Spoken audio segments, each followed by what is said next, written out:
Iya, Karvi, ada apa?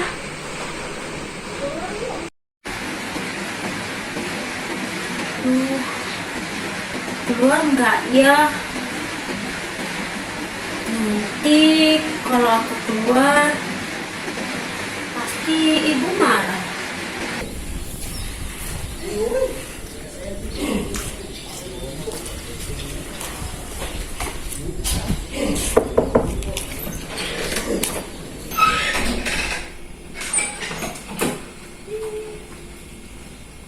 Ayo, silakan masuk.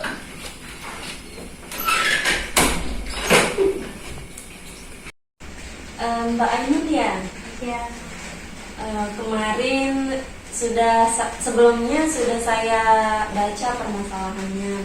Tapi sebelum itu izinkan saya memperkenalkan diri. Saya Dwi. Iya, Bu Dewi. Sebelum kita mulai, mari kita berdoa terlebih dahulu. Iya, Bu. Berdoa dimulai.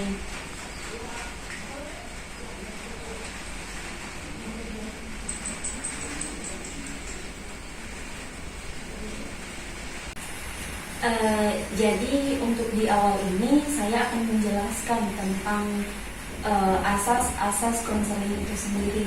Yang pertama ada asas kerahasiaan. Jadi di sini apapun yang mau Mbak Ainun ceritakan tidak akan saya umbar kemana-mana. Dan begitupun sebaliknya Mbak Ainun tidak akan menceritakan apa yang kita lakukan pada saat ini di tempat lain. Nah, kemudian yang kedua ada asas keterbukaan. Jadi di sini Mbak Ainun harus terbuka sama saya, menceritakan apa permasalahannya supaya saya bisa membantu Mbak Ainun keluar dari permasalahannya. Kemudian yang terakhir ada asas kesukarelaan. Nah, di sini saya mau bertanya nih sama Mbak Ainun, datang ke sini sukarela Mbak? Ya, Bu. Terima kasih atas kesukarelaannya. Berarti tidak ada siapa-siapa yang memaksakannya. Iya, Bu. Terima kasih. Mbak Ainun sudah nyaman belum tempat duduknya? Ya, sudah, Mbak. Mbak Ainun, tadi malam itu kan saya sudah jelas membaca tentang permasalahannya. Namun apakah boleh Mbak Ainun jika mengizinkan untuk menceritakan kembali? Bisa. Jadi gini, Bu, sulit membuat keputusan karena peraturan orang tua yang sangat ketat. Yang saya lakukan sesuai dengan aturan yang sudah ditetapkan oleh orang tua. Mereka sangat ketat dalam mendidik saya itu, hingga setiap langkah saya harus mendapatkan persetujuan mereka.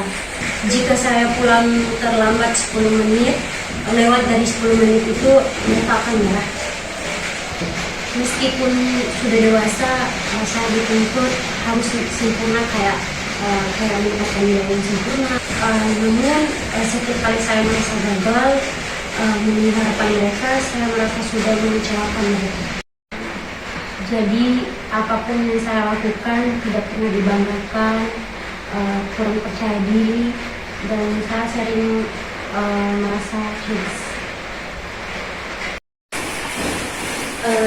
Jadi itu terjadi pada saat Mbak Ainun mengambil keputusan ya? Benar, Bu. Jadi yang paling dirasakan itu peraturan orang tua yang sangat ketat ya, Mbak? Iya, begitu. Jadi ada beberapa hal atau cara yang bisa dilakukan ketika ada permasalahan terkait peraturan orang tua yang ketat. Ya, Mbak Ainun. Iya, Bu Dewi. Pertama, Mbak Ainun bisa belajar mengambil keputusan sendiri. Kedua, Mbak Ainun bisa melakukan komunikasi terbuka sama orang tua Mbak mengenai perasaan Mbak Ainun. Ketiga, Mbak Ainun bisa membangun hubungan yang sehat Kemudian yang terakhir, Mbak Ainun bisa berlatih self compassion atau lebih peduli pada diri sendiri ya Mbak Ainun ya. Ya, Bu. Nah, jadi yang pertama Mbak Ainun bisa lebih percaya terhadap keputusan Mbak Ainun sendiri yang Mbak Ainun buat. Kemudian Mbak Ainun tidak perlu merasa cemas dan takut terhadap penilaian orang lain, terutama orang tua Mbak Ainun. Kemudian yang kedua, Mbak Ainun bisa melakukan pembicaraan terbuka dengan orang tua Mbak Ainun mengenai perasaan Mbak Ainun. Kemudian yang ketiga, Mbak Ainun bisa membangun hubungan yang sehat dengan orang-orang yang mendukung Mbak tanpa menghakimi Mbak, seperti menjauhi orang-orang toksik. Kemudian yang terakhir atau yang keempat, Mbak Ainun bisa berlatih self compassion atau peduli terhadap diri sendiri, karena kita harus menghargai diri kita sendiri dulu, baru orang lain. Misalnya kayak kita harus lebih mengikuti kata hati kita daripada apa kata orang lain gitu Mbak. Iya Bu. Bagaimana Mbak Ainun, apakah tips, saran, dan motivasi yang saya berikan bisa diterima dan dicoba? Bisa Bu, nanti saat dicobanya. Ya.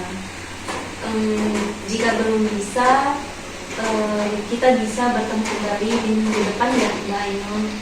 Siap Bu. Perasaan cemas, tertekan, dan terjebak yang Mbak Ainun rasakan itu hal yang sangat wajar Mbak Ainun.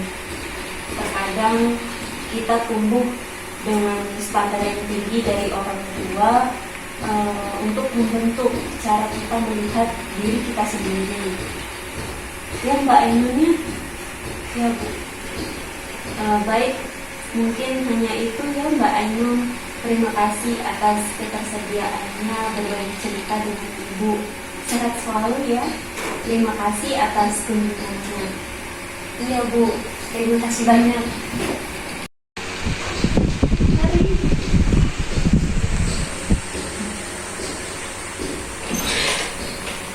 Hati-hati. Halo teman-teman, di sini saya akan menjelaskan mengenai tahapan-tahapan konseling individu. Nah, apa sih konseling individu itu? Konseling individu merupakan konseling yang dilakukan oleh seorang konseling dan konselor, di mana tujuannya adalah untuk membantu individu atau konseling dalam memecahkan masalah yang sedang dihadapi. Kemudian ada 3 asas-asas dalam konseling individu.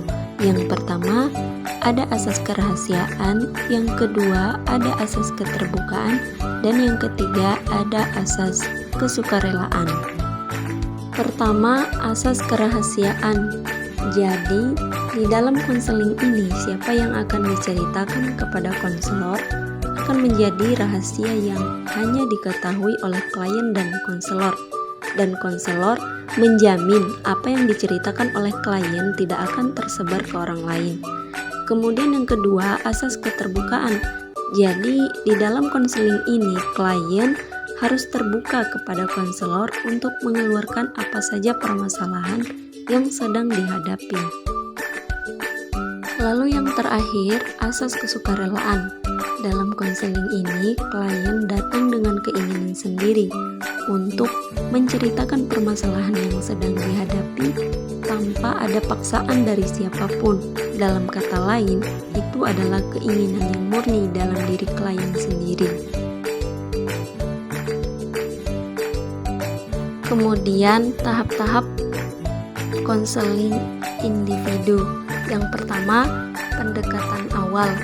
Membangun hubungan yang baik antara konselor dan klien, menciptakan suasana yang nyaman dan aman untuk klien. Kemudian yang kedua, Identifikasi masalah. Nah, di sini menggali informasi mengenai masalah yang dihadapi klien. Menggunakan teknik wawancara atau kuesioner untuk memahami situasi klien.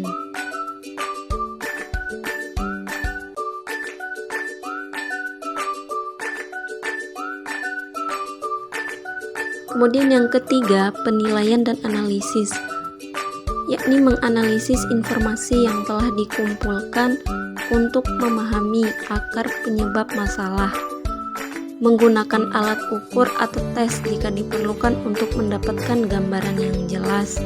Kemudian yang keempat, perencanaan intervensi bersama klien, merumuskan tujuan dan langkah-langkah yang akan diambil untuk mengatasi masalah. Kemudian menentukan strategi apa atau teknik apa yang akan digunakan dalam proses bimbingan.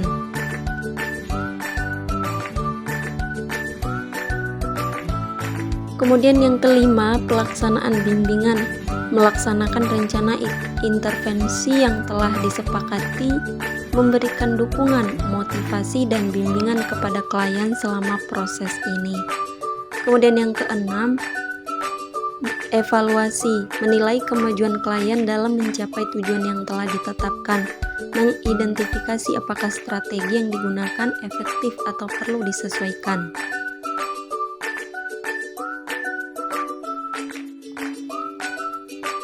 Kemudian yang ketujuh, tindak lanjut, melakukan pertemuan lanjutan untuk memastikan bahwa klien terus berkembang dan tidak kembali ke masalah yang sama, memberikan dukungan berkelanjutan sesuai kebutuhan klien.